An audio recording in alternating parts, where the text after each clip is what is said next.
กลับมาโดนคนที่เขาไม่รู้จักเกมนี้เลยมาบอกว่าเฮ้ยพวกนี้แม่งใช้ดวงมาแข่งขันกันดวงดี พวก ครับ นัดขึ้นไททันวัน เดี๋ยวไปเจอกันที่ไททันที่ จองตัวเดี๋ยวนั้นเลย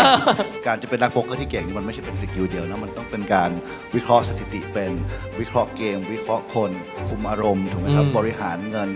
ปรับตัวการใช้จิตวิทยา ประเทศไทยเนี่ยถึงแม้เราจะเห็นว่าโป๊กเกอร์มันบูมแต่ผมมองว่ามันควรจะบูมได้มากกว่านี้ ผมเชื่อนะครับแล้วก็คาดหวังมากๆว่าในอีก 2 ปีข้างหน้า ถ้าเราสามารถจัดได้ในไทยเนี่ยน่าจะเป็นอะไรที่ สุดยอด สุ มา ด ก ยอดมากๆ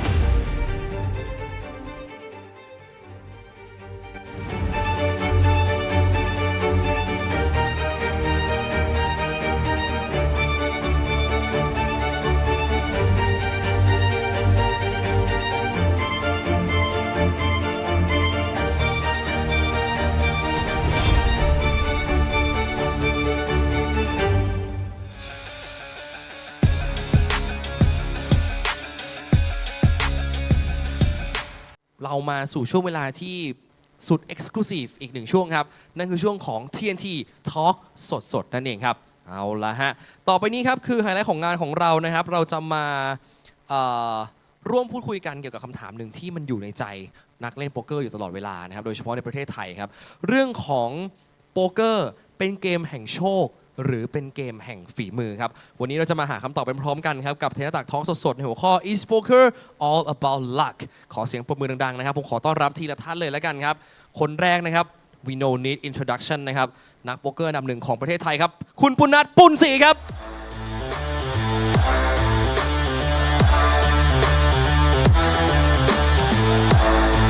เชิญหน้าครับ และท่านต่อมาครับ ไม่รู้จะลงทำไมครับ เรียกขึ้นมาอีกครั้งแล้วครับ พี่เต้น กันพงศ์ครับ ขึ้นลงหลายรอบ และท่านที่ 3 ครับ เป็นดาวรุ่งพุ่งแรงของวงการโป๊กเกอร์ไทยเลยครับ คุณพอล ณัฐพัชรีครับ พี่พอล และในวันนี้ครับ เราได้รับเกียรติจากนายกสมาคมกีฬาโป๊กเกอร์ไทยมาร่วมทอล์กกับเราด้วย ผมขอเสียงปรบมือดังกึกก้องครับให้กับคุณธนา จุลพันธ์ศักดิ์ครับ นายกสมาคมโป๊กเกอร์ไทยของเราครับ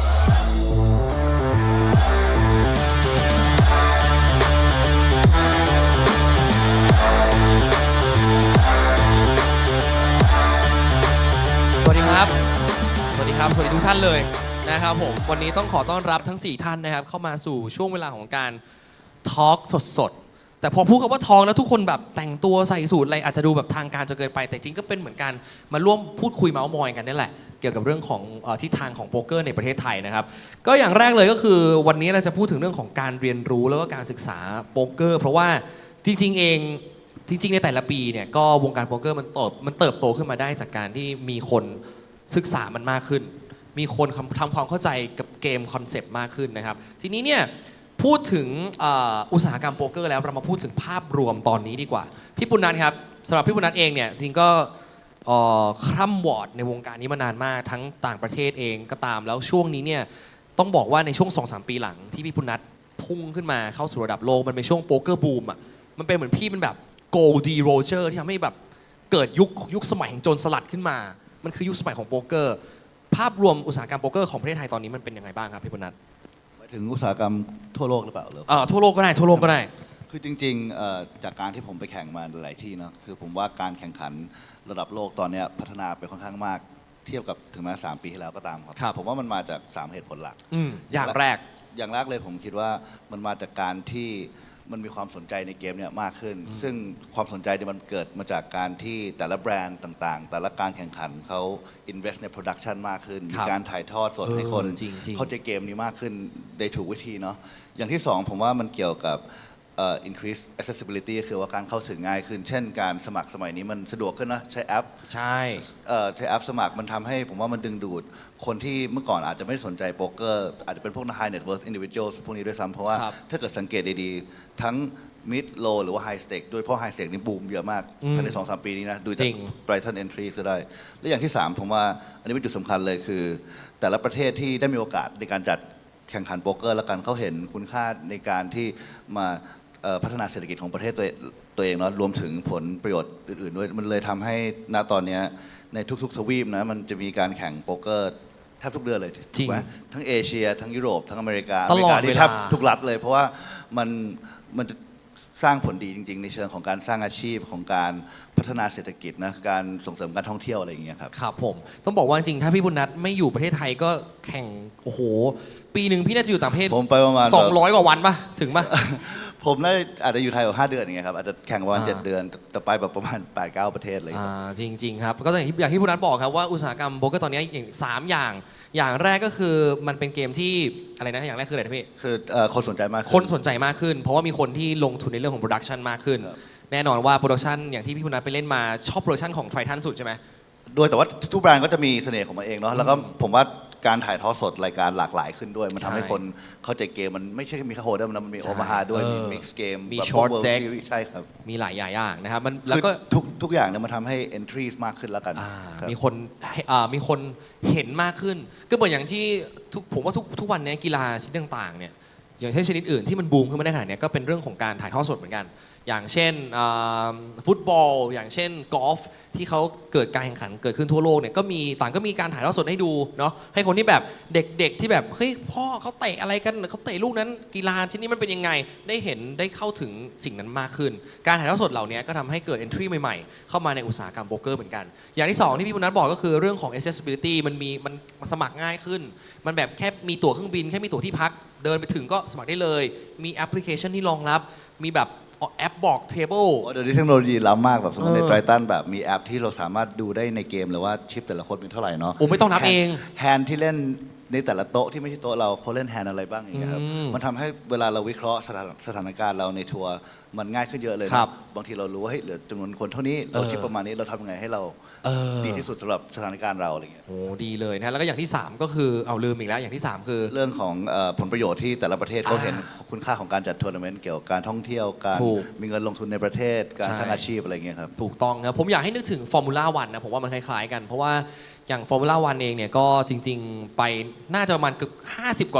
50 กว่าเมืองเลยป่ะใครที่เป็นแฟน F1 ถ้าแก้เพราะถ้าผมมีขออภัยนะฮะจริงๆ F1 เนี่ยเขาไปแข่งกันแบบ50 กว่าเมืองหลากหลายประเทศมากแล้วทุกๆครั้งที่เขาไป มันก็เกิดเม็ดเงินมหาศาลมากมายที่หลั่งไหลเข้ามาในประเทศ แล้วก็เกิดการสร้างงานสร้างอาชีพ ถ้าอย่างเป็นของโป๊กเกอร์อาจจะเป็นเรื่องของดีลเลอร์เรื่องของ floor manager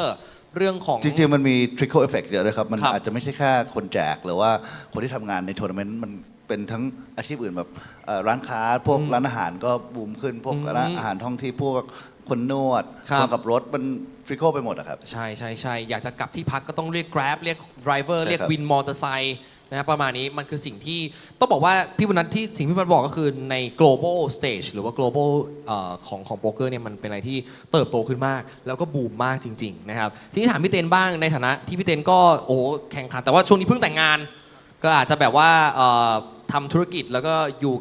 ่กับคุณภรรยาซะหน่อยแต่ว่าพี่เต้นก็ไปแข่งขันมาหลากหลายประเทศแล้วตอนเนี้ยภาพรวมในโป๊กเกอร์สเตจของประเทศไทยเป็นยังไงบ้างในโป๊กเกอร์เอาพี่เต้นเอาของเป็นประเทศไทยแล้วกัน ประเทศไทยใช่ไหมครับ ครั ผ บ มว่าประเทศไทยเนี่ยต้องขอขอบคุณพี่ปุณณัทจริงๆ เพราะว่าก่อนหน้านี้ครับคนไทยอาจจะเข้ามาอยู่ในคอมมูนิตี้ยังไม่ได้เยอะมากขนาดนี้ ผมว่าสิ่งหนึ่งที่ทำให้คนไทยเข้ามาอยู่ในคอมมูนิตี้นี้เยอะขึ้นคือพี่ปุณณัทเพราะพี่ปุณณัทเป็นแรงบันดาลใจให้คนหลายๆคนครับ จริง จุดนี้ผมต้องบอกว่าเพราะพี่ปุณณัทเป็นแรงบันดาลใจให้คนหลายๆคนรวมถึงตัวผมเองด้วยนะมีช่วงหนึ่งผมพูดตามตรงผม หมดไฟแล้ว แอบนิดนึงเพราะว่าติดเล่นกอล์ฟใช่ป่ะเห็นพวก ครับ คุณนัดขึ้นไททันวัน เดี๋ยวไปเจอกันที่ไททันที่ จองตัวเดี๋ยวนั้นเลย ก็มีไฟขึ้นมาทันทีครับ ก็จะบอกว่าสนุกครับแล้วทุกครั้งที่เราเล่นเราก็ได้พัฒนาฝีมือใช่ไหมครับเราก็ได้เจอคนไทยหลาย ๆ คน เวลาไปแข่งกันต่างประเทศ แล้วก็มีดิสคัทแทนกัน ต้องบอกว่าหลายๆ คนในคำถามที่ถามผมเมื่อ 5 ปีที่แล้ว กับคำถามที่มาปรึกษาแฮนด์กันช่วงปีที่ผ่านมา มันคนละคำถามกันครับ มันแสดงถึงว่าคำถามที่เขาถามอ่ะมันลึกขึ้นกว่าเดิมเยอะมาก สกิลคนไทยอ่ะถูกพัฒนาไปไกลระดับหนึ่งแล้ว ครับ ครับแต่ตอนนี้เราขาดแค่โอกาสอย่างจริงจังที่ขอสปอตไลท์มาส่องที่วงการโป๊กเกอร์ผมว่าเราทำได้ดีกว่านี้ครับถ้า ครับ สมมติเรามีโอกาสนั้น จริงนะครับมาถึงพี่พอบ้างซึ่งพี่พอเนี่ยก็เป็นนักโป๊กเกอร์ที่จริงๆพี่พอต้องบอกว่าเป็น developer เป็น tech developer ในสาย IT นะครับเขียนโปรแกรมเขียนอะไรครับ Python เขียนทุกภาษา เขียนทุกภาษา เขียนทุกภาษา นั่นนะ เรียกว่า full stack เป็น developer full stack ได้ developer ใช่ครับ เขียนทุกภาษาแต่ว่ามีความสนใจในโป๊กเกอร์แล้วก็หลังๆเนี่ยพาออฟฟิศไปแข่งพาเพื่อนสนิทที่เป็นแบบเขาเรียกว่าเพื่อนในบริษัท founder ในบริษัทเนี่ยพาทั้งบริษัทไปแข่ง เพื่อนสนิทผมพูดเบาๆนิดนึง อะไรนะ ต้องพูดเบาๆนิดนึง เอาตายแล้วเอาพาไปเอาติ้ง outing เอาติ้ง ใช่ครับ บริษัท นะฮะแต่ว่าไปเอาติ้งบังเอิญมันมีการแข่งขันโป๊กเกอร์พอดี ใช่ครับก็เลยอยากให้น้องๆได้สัมผัสประสบการณ์ ถูก เกมที่มีคุณภาพครับผม นะฮะทีนี้ในฐานะของ ของผู้เล่นเรียกว่าผู้เล่นหน้าใหม่นะครับที่เพิ่งจะมาเล่นอย่างจริงจังในช่วงปี 2 ปีมานี้ แล้วก็จริงๆก็เป็นคนที่อยู่ในฐานะของสายเทคอะไรประมาณเนี้ยพี่พอคิดว่ามันมีความเป็นไปได้มากน้อยแค่ไหนในประเทศไทยที่มันจะเกิดเลเซว่าโป๊กเกอร์ทัวร์นาเมนต์เกิดขึ้น ผมอยากให้เกิดขึ้นมาก อืม ๆครับเพราะว่าในมุมผมเนี่ยจริงๆประสบการณ์ผมน่าจะน้อยที่สุดนะครับน้อยกว่าพี่ปุณณัทน้อยกว่าเต้นเยอะมากครับแล้วก็ผมเริ่มเล่นโป๊กเกอร์มาประมาณ 2 ปีนะครับแล้วก็ในช่วงแม้กระทั่งในช่วง 2 ปีที่ผ่านมาเนี่ยคือวงการโป๊กเกอร์เปลี่ยนไปเยอะมากนะครับทั้งสื่ออย่างเทหน้าตักเองนะครับหรือว่าปริมาณคนที่ไปเล่นในทัวร์นาเมนต์เนี่ยผมจำได้เลยว่าตอนแรกๆไปเวียดนามไปฟูกวกไปที่ไต้หวันเนี่ยโอ้โหเจอคนไทยนับคนได้เห็นหน้าเราจำได้ เกือบเหงาอ่ะ ไม่เกือบครับเหงาเลย เหงาแล้ว เหงาเลย เหงา ไม่ได้ เลย ยินไม่ได้ยินภาษาไทยเลย ใช่ครับ เออ ตอนนี้อย่างล่าสุดไป ZSOP มา ครับ พาน้องๆไปเฮ้ย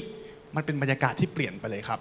มันรู้สึก feel like home มากขึ้นมากๆ แล้วตอนที่น้องผมเล่นอยู่ได้เฮซับคนไทยเจอคนไทยผมน้ำตาไหลเลย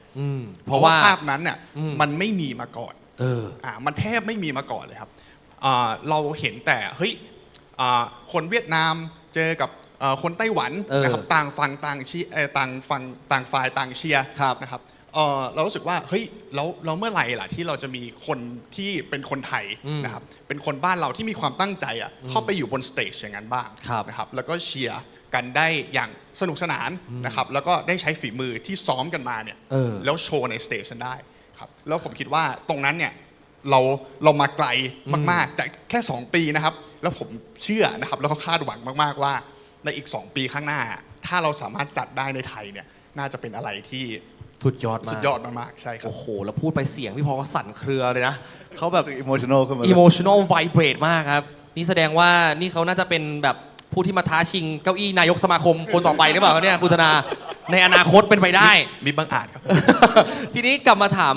คุณธนาครับก็ต้องขอบคุณมากๆนะครับอย่างอื่นขอบคุณมากๆที่เสียสละเวลานะครับมาร่วมงานเทนต้าของเราในวันนี้ แล้วก็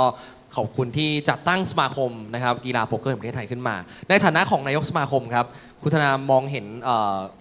โป๊กเกอร์คอมมูนิตี้ในไทยตอนนี้เป็นยังไงบ้างครับ ผมมองว่าวันนี้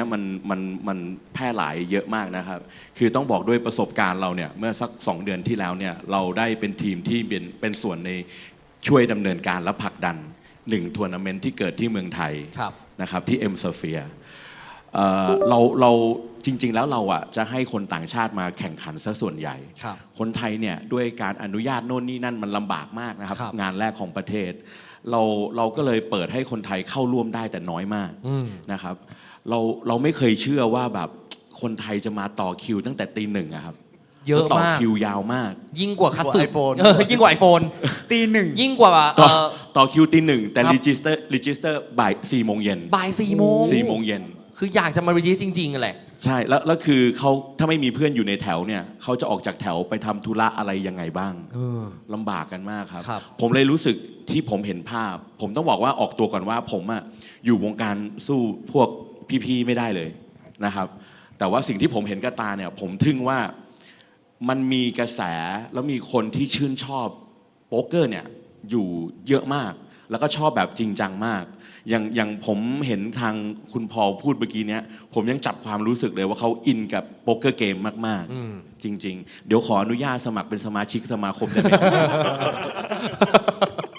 ครับผมว่ามันเป็นกีฬาที่เราควรจะผลักดันให้มันอยู่ในจุดที่มันควรจะอยู่ได้มากกว่านี้ครับครับจริงครับก็ถือว่าจริงๆถือว่าเป็นก้าวแรกที่ผมว่าสวยงามแล้วนะครับที่ได้เกิดทัวร์นาเมนต์ในประเทศไทยถึงแม้ว่า entry ส่วนใหญ่จะเป็นผู้เล่นต่างชาติแต่เท่าที่ผมเห็นมาเนี่ยคือ 3,500 เกือบ 4,000 entry เลยนะที่เกิดขึ้นในประเทศไทยถือว่าเยอะมากๆเลยนะครับทีนี้เรามาพูดถึงเรื่องของ mind game แล้วกันเพราะว่ามันเป็นสิ่งที่มันเกิดขึ้นในคอมเมนต์ตลอดเวลาเลยฮะไม่ว่าจะเป็นการแข่งขันอะไรก็ตามที่แบบผมไปพากย์บ้างคนอื่นไปพากย์บ้างคอมเมนต์ส่วนใหญ่คือมันก็ใช้ดวงหรือว่ามันก็เป็นอะไรโอ้ดวงดีว่ะอะไรอย่างเงี้ยซึ่งผมก็บางทีก็ขึ้นบ้างบางทีก็ไม่ขึ้นบ้างแล้วแต่อารมณ์แต่ว่ามันก็เป็นสิ่งที่น้อยใจนะในฐานะของโป๊กเกอร์เพลเยอร์ผมรู้สึกมันน่าน้อยใจจังเลยอ่ะที่สิ่งที่เราพยายามมา ที่เราเรียนมาน้ำตาสั่นเคยคนหนึ่งว่ะมันสั่นเคยคนว่ะคือมันน่าน้อยใจที่ว่าเอ้ยเราพยายามพัฒนาตัวเอง เราพยายามที่จะมีสกินในเกมเยอะๆแล้วกลับมาโดนคนที่เขาไม่รู้จักเกมนี้เลยมาบอกว่าเฮ้ยพวกนี้แม่งใช้ดวงมาแข่งขันกันดวงดี สิ่งที่เรียกว่า mind game จริงๆแล้วสำหรับพี่บุญนัทกับโป๊กเกอร์มันคือเป็นยังไงครับ สำหรับตัวผมนะครับ ผมมองว่าโป๊กเกอร์เป็น mind sport ที่ based on spectrum of luck นะครับแต่ว่าผมว่าคอนเซปต์หลักๆของโป๊กเกอร์เลยคือว่ามันเป็นเกมที่มีทักษะหลายๆอย่างที่เราพัฒนาได้ การจะเป็นนักโป๊กเกอร์ที่เก่งนี่มันไม่ใช่เป็นสกิลเดียวนะมันต้องเป็นการวิเคราะห์สถิติเป็นวิเคราะห์เกม วิเคราะห์คนคุมอารมณ์ถูกไหมครับบริหารเงินปรับตัวการใช้จิตวิทยามันเป็นสกิลเซ็ตที่ผมว่าหลายๆอย่างถ้าเกิดเราพัฒนาแล้วไปถึงจุดที่มันดีมากๆแล้วมันเอามาใช้ในชีวิตจริงได้ด้วยครับ ครับ ซึ่งอันนี้ก็จะเป็นเหมือนแบบมุมมองของผมอีกอย่างหนึ่งในการจัดทัวร์นาเมนต์เนี่ยผมรู้สึกว่ามันเป็นฟอร์แมตของกีฬาจริงๆ เพราะว่ามันบังคับให้ผู้เล่นที่จะชนะเนี่ยต้อง make key decision ภายใต้ความกดดันครับ ถูก ครับ ใช่ฮะ key decision ภายใต้ความกดดันนี้น่าสนใจเลย เช่นแบบสมมติบอลโลกเนาะรอบชิงยูยิงจุดโทษมันก็จะไม่เหมือนเวลาที่ยูยิงกันเวลาซ้อมถูกไหมครับ ใช่ การเล่นโป๊กเกอร์ก็เป็นอย่างนั้นเหมือนกันดังนั้น เออ การที่มีการจัดแข่งมันก็ถือว่าเป็นแพลตฟอร์มที่ให้คนที่ได้ศึกษาเกมนี้ได้ฝึกซ้อมเอามาเหมือนแบบพยายามที่จะโชว์เคสสกิลตัวเองอะไรอย่างเงี้ย ภายใต้แรงกดดันจริงๆเนาะเพราะถึงแม้ว่าเราจะฝึกฝนนู่นนี่กันมาแล้ว แต่ว่าสมมุติว่าเรารู้ว่าสปอตเนี้ยเป็นแฮนด์ที่ดีแฮนด์เราเป็นแฮนด์ที่ดีที่สุดในการเช็คแจม as a bluff แต่พอไปถึงการแข่งขันจริง ใช่แบบ ๆ ใน early ในแบบนี้ ดูตัดสินใจผิด เออ แบบ2โต๊ะสุดท้ายเลยใน FT นี่ยูตกรอบเลยเนาะ เออ การที่ตกที่ 5 ก็ต่างจากที่ 3 เยอะที่ ครับ 1เยอะอะไรเงี้ยครับมันก็ต่างกับถ้าเกิดเราเล่นกันเอง แล้วก็เกมนี้เป็นเกมที่ไม่ได้มีการที่ ไม่ได้มีผลอะไรมาก ไม่ได้มีผลอะไรมากอะไรเงี้ยครับ ฮะมันก็เป็นสิ่งที่ทุกคนเนี่ยต้องทนรับแรงกดดันให้ได้จริงๆนะครับมาถึงพี่เต้นบ้างเรื่องของ mind sport เรื่องของการใช้ความสามารถอื่นๆ ในการเล่นโป๊กเกอร์มันพี่เต้นมองว่ามันคือแน่นอนมัน involve ดวงนี่แหละ แต่ว่าพี่เต้นคิดว่าทำยังไงเราถึงจะสามารถที่จะเล่นมันแบบเป็นอาชีพอย่างที่พี่เต้นทำได้ ผมว่าการศึกษาสำคัญครับผมยังพูดอยู่เสมอคือการศึกษาและการเข้าใจเกม หลายๆคนที่มองจากมุมมองภายนอกผมว่าเขาอาจจะมองว่าพวกนี้ก็ไปเล่นบ่อย พวกนี้ก็เข้าแข่งขันเรื่อยๆ แต่จริงๆแล้วเบื้องหลังเราศึกษากันหนักมากๆครับคือบางช่วงเรียกว่าเรา study แบบหลายชั่วโมงต่อวันนะครับเพื่อทำให้เราพัฒนาเกมนั้นๆได้แล้วก็อีกอย่างเรื่องดวงเนี่ยหลายๆคนชอบมาถามว่าเรื่องดวงกับเรื่องสกิลอันไหนมันมากกว่ากันอะไรยังไงผมก็ยังตอบอยู่เสมอครับว่าถ้าคุณเล่นระยะสั้นมันก็ดวง ถูกไหมแต่ถ้า ใช่ สมมติคุณเล่นระยะยาวมันจะมีตัวเลขหนึ่งที่เขาเรียกว่าเปอร์เซ็นต์ของการอินเดอร์มันนี่ ครับ ปกติแล้วก่อนหน้าที่ผมจะศึกษาหนักๆผมอาจจะมีแบบสมัคร9ครั้งอินเดอร์มันนี่ครั้งหนึ่ง ITM สมัคร10 percent ครั้งอินเดอร์มันนี่1ครั้ง ครับ มันคือตัวอย่างค่าเฉลี่ย อือฮึ แต่ที่ผมพูดเนี่ยคือไม่ใช่จะหลักแบบ100ทัวร์นะเป็นหลักพันทัวร์นะครับ อือฮึ แต่ว่าถ้าสมมติวันใดวันหนึ่งไม่ได้สมมติเรื่องจริงเลย ผมพัฒนาฝีมือผมคิดว่าอัพสกิลผมขึ้นมาได้จำนวนทัวร์ที่มันเยอะขึ้น แต่ตัวเลขเรากลับน้อยลง หมายความว่าจาก9 ครั้ง ITM เป็น 8 ครั้ง ITM 7 ครั้ง ITM ผมว่าตัวเลขนี้มันส่งผลว่าการที่คุณได้เงินบ่อยขึ้น ได้รางวัลบ่อยขึ้นในการเล่นทัวร์นาเมนต์มันสำคัญมากๆกับการพัฒนาสกิลของเราครับประมาณนั้นครับ ครับพี่เต้นเข้าใจเลยเพราะว่าจริงๆแล้วเรื่องของ ITM percent เนี่ยมันเป็นสิ่งที่โชว์เหมือนกันเนาะว่าจริงๆแล้วเนี่ยเอจของเรามันมีมากน้อยแค่ไหนในฟิลประมาณนั้น แต่เท่าที่ผมทราบมาเนี่ยเขาบอกว่าไลฟ์ทัวร์นาเมนต์เนี่ยแม้กระทั่ง 100-200 ทัวร์นาเมนต์แรกในไลฟ์เนี่ยก็ยังวัดอะไรไม่ได้เลยเรียกว่าวอลลุ่มมันยังน้อยเกินไป จริงไหมพี่บุญนัท คือในฟอร์แมตของ Tournament Variance คืออัตราดวงหรือว่าความเสี่ยงอะไรเงี้ย ครับ มันจะเยอะกว่าถ้าเกิดว่าเราเล่นโดยที่ตัวblind มันไม่เพิ่มขึ้นเวลาเราเล่นโป๊กเกอร์ blind คือคล้ายๆเป็นองค์ประกอบสำคัญนะครับ ใช่ไหมครับ ดังนั้นบางทีแบบที่ท็อปทัพพูดคือ100-200 ทัวร์นาเมนต์บางทีบางคนโชคดีตอนแรกแต่ตอนหลังดวงไม่ดีอย่างเงี้ยมันก็อาจจะไม่ได้เห็นเขาใน FT หรือว่าตำแหน่งลึกๆถูกไหมครับ ดังนี้ปกติที่เขาพูดถึงลองรันก็คือมันจะต้อง encompass sample ที่มากพอที่คนนี้จะได้มีโอกาสที่จะดวงดีในทุกๆจุด เพราะว่าโป๊กเกอร์มันเป็นเกมของเวลาดวงมาแล้วเนี่ยควร capitalize มันยังไงควรที่จะทำให้เกิดผลลัพธ์ที่ดีที่สุดยังไงคือส่วนใหญ่เวลาเราเล่นก็คือรอจังหวะที่ทุกอย่างเป็นใจแล้วก็ทำให้มันดีที่สุดในสถานการณ์นั้นๆครับ ครับผมกลับมาที่พี่พอบ้างนะครับเรื่องของmind sport พี่พอมีความเห็นเกี่ยวกับเรื่องนี้ยังไงครับ จริงๆพี่เขาพูดกันหมดแล้วอะ แต่เราก็เห็นด้วยแหละเนาะ เราเห็นด้วย100%ครับ อืม ถ้าจะมีอะไรให้เสริมได้ก็คือสำหรับผมเนี่ยผมทำธุรกิจมาก่อนเนาะก่อน ครับ ที่จะมาเล่นโป๊กเกอร์นะครับแล้วก็ตอนที่เข้ามาทำธุรกิจตอนแรกเนี่ยมันมีคำบอกที่บอกว่าเฮ้ยคุณเข้ามาทำธุรกิจหรือสตาร์ทอัพใหม่ๆ โดยที่ไม่มีประสบการณ์อะไรเนี่ยครับ อืม โอกาสเฟล 99% อือฮึ สิ่งที่คุณทำได้นะครับอย่างเดียวเลยคือศึกษาให้มากขึ้นนะครับลองผิดลองถูกล้มและลุกให้เร็วนะครับแล้วก็ทำต่อเนื่องเป็นเวลาหลายๆปีนะครับเพื่อที่จะเติมโอกาส 99% ที่จะล้มนะครับอาจจะเหลือ 90% ที่ล้ม 80% ที่ล้ม และจาก success rate 1% 2%เนี่ยขึ้นเป็น 10% 20% ให้ได้นะครับสำหรับผมเนี่ย element ของ My Sport ตรงนั้นเนี่ยมันตรงกันกับการศึกษาธุรกิจ ครับ ที่ผมเป็นมาที่ผมเรียนรู้มา ก็คือในทุกๆครั้งทุกๆทัวร์ที่เข้าไปเล่นเนี่ยครับความยากของมันคือว่าเฮ้ยโอกาส success เนี่ยมันไม่แน่นอนนะครับไปลง1ทัวร์2ทัวร์มันไม่แน่นอน แต่ถ้าเราเก่งขึ้นเราทำได้ดีเนี่ย over 100ทัวร์เนี่ยมันจะมี success rate ที่ดีขึ้นเรื่อยๆ ครับ และนั่นคือเสน่ห์สำหรับผมในมุมมองของ Poker as my sport นะครับก็คือเป็นเกมที่ยิ่งเราศึกษาได้ลึกเนี่ยเอลิเมนต์ของการเป็นดวงนะครับในความในระยะเวลาที่มันยาวเนี่ยครับ ครับ มันก็จะลดลงเรื่อยๆครับแล้วก็เลสเซ่นนั้นเนี่ยสามารถที่เอามาใช้กับการใช้ชีวิตการทำธุรกิจแล้วก็การทำงานของเราได้เหมือนกันครับ จริงๆการเล่นโป๊กเกอร์ก็เหมือนกับการ invest เหมือนกันนะ ใช่ เกี่ยวกับ ครับ เกี่ยวกับการบริหารจัดการคล้ายๆพอร์ตโฟลิโอ stack size ของเรา stack ที่เรามีอยู่อะไรประมาณนี้ ซึ่งจริงๆโป๊กเกอร์เนี่ยถ้าเกิดว่าเราไปดูตามสื่อ ค ข รั อบ งอย่างเช่นอเมริกานะครับโดยเฉพาะในทางฝั่งfinancial segment นะครับการลงทุนนะครับหรือว่าทางฝั่งของ legal นะครับการกฎหมายต่างๆเนี่ยจะค้นพบว่าคนใน segment ตรงนั้น Wall Street อะไรจะรักเกมโป๊กเกอร์มากๆเพราะว่าคุณสามารถที่จะศึกษาและฝึกฝน แล้วก็เอาดิสซิ p ลินในการเล่นโป๊กเกอร์เนี่ย ไป สามารถ trading เอามาใช้ได้ แล้วถ้าคุณทำได้ดีเนี่ยก็คือคุณทำได้ดีในชีวิตจริง ๆ เหมือนกันครับ มันก็มีความ correlate กันอยู่ในตรงนี้นะครับผม ทีนี้ก็น่าจะเป็นสิ่งที่จริงๆผมว่าคำถามเนี้ยคำถามเกี่ยวกับเรื่องของดวงเรื่องของโป๊กเกอร์มันคงจะมีมาอีกแหละผมคิดว่าอย่างนั้นนะมันคงจะยังเราไม่สามารถที่จะเปลี่ยนความคิดใครได้นะครับแต่ว่าไม่ว่ายังไงก็ตามพวกเราทุกคนในฐานะของคนที่เล่นโป๊กเกอร์ด้วย แล้วก็คนที่รักเกมนี้ด้วย ผมว่าเราก็ยังคงเถียงสุดใจแหละว่าจริงๆแล้วคือมันมี luck จริง involve ๆเมื่อกี้ผมอยากเสริมที่คุณพอเขาพูด ได้ครับ นิดนึง พี่ คือพูดได้ดีมากเลยคือเมื่อกี้เราพูดถึง variant 100 ชัวร์พอไหม200 ชัวร์พอไหมจริงๆ ไม่อยากให้โฟกัสถึงจุดนั้นว่าอะไรคือลองรันที่แท้จริง คืออยากให้มองว่าทุกๆครั้งที่ไปเล่นทัวร์หนึ่งเนี่ยเราพัฒนาฝีมือตัวเองโป๊กเกอร์มันเป็นเกมของ self reflection แล้วก็ self improvement ซะส่วนใหญ่ครับบางทีเราพัฒนาจนเราเก่งขึ้นแต่ดวงไม่มามันไม่ใช่ว่าสิ่งที่เราทำไม่ประสบความสำเร็จความสำเร็จอยู่ที่เราพัฒนาตัวเองในทุกๆวันครับ จริงๆผมชอบแล้วผมชอบที่พี่พุทธนัทเนี่ยเป็นคนที่แบบว่าเวลาไปเล่นด้วยแล้วเขายังมีเซลฟ์ดาวต์อยู่เสมออะ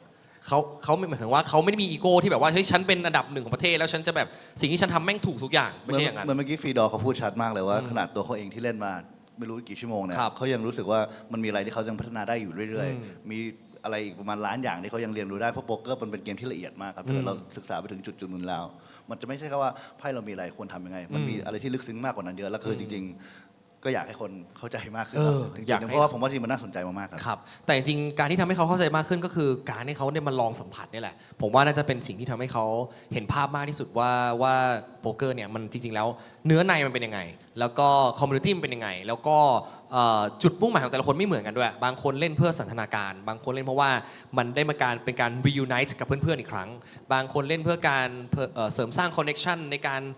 ทำธุรกิจอื่นๆ บางคนก็เล่นเพื่อมุ่งมั่นล่าถ้วยเท่านั้นฉันต้องมีถ้วยประดับบ้าน บางคนก็เล่นเป็นอาชีพ อันนี้ผมว่ามันแล้วแต่ priority เลยเนาะว่าจริงๆแล้วชีวิตเราต้องการแบบไหนนะครับผมก่อนที่จะจบเซสชันนี้ครับอยากจะให้แต่ละคนพูดถึงเรื่องของเดี๋ยวผมถามไปหลายๆคำถามเลยแล้วกันอยากถามพี่บุญนัทเรื่องนี้ที่สุดเลยครับเรื่องของวินัยเพราะว่าพี่บุญนัทเองเนี่ยก็เป็นคนที่ chasing player of the year มาตลอดแล้วปีนี้คือ GPI ล่าสุดของพี่เบอร์อะไรละ เบอร์สอง เบอร์2ใครนำพี่เนี่ย อาร์เธอร์มา อาร์เธอร์มาเทอร์เซียนแต่ว่ายังเหลืออีกหลายทัวร์นะครับ ยังเหลืออีกหลายทัวร์ทีเนี้ยผมรู้สึกว่าการที่จะต้องไล่ตาม GPI ด้วย แล้วก็ต้องบาลานซ์เรื่องของการเล่นเป็นอาชีพด้วย ก็คือเล่นเพื่อ in the money ด้วยเพื่อ prize เพื่อ glory ด้วยเนี่ยวินัยมันมาเกี่ยวข้องตรงนี้ยังไงบ้างพี่ปนัท คือตัวผมเองนี้โชคดีหลายอย่าง คือคำว่าวินัยเนี่ยมันก็คือไม่มีคำกำจัดความนะคือ ครับ สำหรับผมเนี่ยจะเป็นนักโป๊กเกอร์ที่เก่งได้อยู่ต้องรักมันจริงๆ เพราะว่าอยู่ต้องอยากที่จะพัฒนาโดยที่ไม่รู้สึกว่ามันเป็นงานหรือมันฝืน ตัวผมเองในเชิงของผมไม่พูดถึงวินัยแล้วกันแต่ผมพูดถึงว่า support system ผมดี คือผมมีเพื่อนรอบข้างจากหลายประเทศทั่วโลกเลยคนไทยก็ตามแมทเพื่อนเป็นเพื่อนสนิทผมที่ทำให้ผมเก่งขึ้นทุกวันนี้ด้วย แล้วก็เพื่อนผมจากแบบฮ่องกงมาเลหรือว่าเป็นพวกฝั่งยุโรปแบบพวกของทีมฟีโดผมก็สนิทกับหลายคน ครับ แซมมูมูลเลอร์มาโรมอสบอกอะไรเงี้ยครับมันทำให้เวลาที่ผมอยากพัฒนาตัวเองผมปรึกษาแฮนด์ปรึกษา exchange ความคิดกับคนพวกนี้มันทำให้เราได้เห็นมุมมองที่ค่อนข้าง diverse ดังนั้นผมรู้สึกว่าการเราเอาข้อดีของแต่ละคนมาปฏิรูปใช้ในเกมเราเนี่ย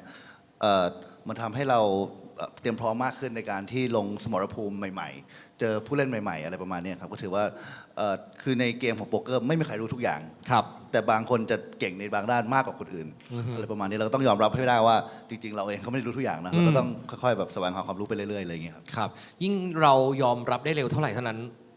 ยิ่งเรายอมรับได้เร็วเท่าไหร่ก็ยิ่งดีต่อตัวเองมากเท่านั้นเนาะว่าเราไม่ได้ดูทุกอย่าง แล้วก็การที่เอาตัวเองไป surrounded กับ people ที่แบบ